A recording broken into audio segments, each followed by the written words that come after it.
Day 15, Job 40 through 42, with just the word, where we are reading through the Bible chronologically. This is day 15, Job 40 through 42. Moreover, the Lord answered Job and said, "Shall the one who contends with the Almighty correct him? He who rebukes God, let him answer it." Then Job answered the Lord and said, "Behold, I am vile. What shall I answer you? I lay my hand over my mouth. Once I have spoken, but I will not answer. Yes, twice, but I will proceed no further." Then the Lord answered Job out of the whirlwind and said, "Now prepare yourself like a man, and I will question you, and you shall answer me. Would you indeed annul my judgment? Would you condemn me that you may be justified? Have you an arm like God, or can you thunder with a voice like his?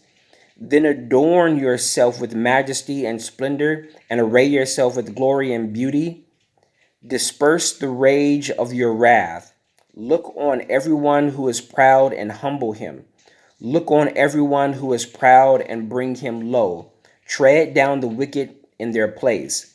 Hide them in the dust together. Bind their faces in hidden darkness. Then I will also confess to you that your then I will also confess to you that your own right hand can save you. Look now at the behemoth which I have made along with you. He eats grass like an ox. See now his strength in his hips and his power in his stomach muscles. He moves his tail like a cedar. The sinews of his thigh are tightly knit. His bones are like beams of bronze, his ribs like bars of iron. He is the first of the ways of God. Only he who made him can bring near his sword. Surely the mountains yield food for him, and all the beasts of the field play there. He lies under the lotus tree in a covert of reeds and marsh. The lotus tree cover him with their shade. The willows by the brook surround him. Indeed, the river may rage, yet he is not disturbed. He is confident, though the Jordan gushes into his mouth, though he takes it in his eyes, or one pierces his nose with a snare. Chapter 41. Can you draw out Leviathan with a hook, or snare his tongue with a line which you lower? Can you put a reed through his nose, or pierce his jaw with a hook? Will he make any supplications to you? Will he speak softly to you? Will he make a covenant with you? Will you take him as a servant forever? Will you play with him as with a bird? Or will you leash him for your maidens? Will your companions make a banquet for him? Will they apportion him among the merchants? Can you feel his skin with harpoons, or his head with fishing spears? Lay your hand on him. Remember the battle. Never do it again. Indeed, any hope of overcoming him is false. Shall one not be overwhelmed at the sight of him? No one is so fierce that he would dare stir him up. Who then is able to stand against me? Who has preceded me that I should pay him? Everything under heaven is mine. I will not conceal his limbs, his mighty power, or his graceful proportions. Who can remove his outer coat? Who can approach him with a double bridle? Who can open the doors of his face with his terrible teeth all around?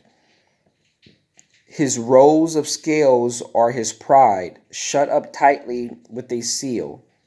One who is so near another that no air can come between them. They are joined one to another. They stick together and cannot be parted. He sneezes, his sneezings flash forth light, and his eyes are like the eyelids of the morning. Out of his mouth go burning lights. Sparks of fire shoot out. Smoke goes out of his nostrils as from a boiling pot and burning rushes. His breath kindles coals, and a flame goes out of his mouth. Strength dwells in his neck, and sorrow dances before him. The folds of his flesh are joined together. They are firm on him and cannot be moved. His heart is as hard as stone, even as hard as the lower milestones. When he raises himself up, the mighty are afraid. Because of his crashing, they are beside themselves. Though the sword reaches him, it cannot avail, nor does spears, darts, or javelin. He regards iron as straw and bronze as rotten wood. The arrow cannot make him flee. Sling stones become like stubble to him. Darts are regarded as straw. He laughs at the treat of the javelin. His undersides are like sharp potsherds. He spreads pointed marks in the mire. He makes the deep boil like a pot. He makes the sea like a pot of ointment. He leaves a shining wake behind him. One would think the deep had white hair. On earth there is nothing like him, which is made without fear. He beholds every high thing, and he is king over all children of pride. Chapter 32. Then Job answered the Lord and said, I know that you can do everything, and that no purpose of yours can be withheld from you. You asked, who is this who hides counsel without knowledge? Therefore I have uttered what I did not understand, things too wonderful for me, which I did not know. Listen, please, and let me speak. You said, I will question you, and you shall answer me. I have heard of you by the hearing of the ear, but now my eyes see you. Therefore I abhor myself and repent in dust and ashes. And so it was, after the Lord had spoken these words to Job, that the Lord said to Eliphaz the Temanite, my wrath is aroused against you and your two friends, for you have not spoken of me what is right, as my servant Job has.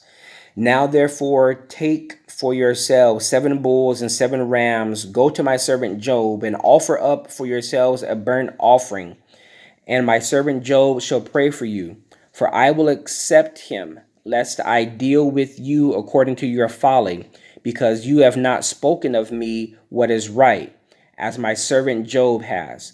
So Eliphaz the Temanite and Bildad the Shushite and Zophar the Naamanite went and did as the Lord commanded them, for the Lord had accepted Job. And the Lord restored Job's losses when he prayed for his friends.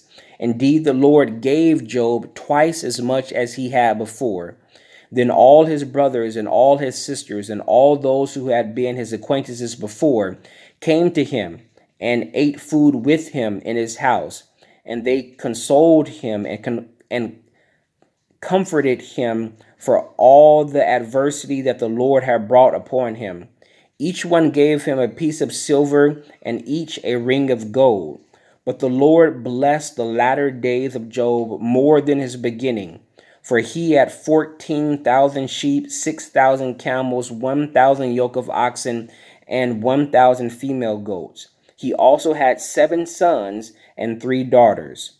And he called the name of the first Jemimah, and of the second Keziah, and the name of the third Karen Happuch. In all the land were found no women so beautiful as the daughters of Job, and their father gave them an inheritance among their brothers. After this, Job lived 140 years and saw his children and grandchildren for 4 generations. So Job died old and full of days. May God add a blessing to the reading of the word. Day 16, we will return back to Genesis. That was Job 15. Day 15 for Job 40 through 42. We'll be going back to Genesis chapter 12 for day 16. God bless.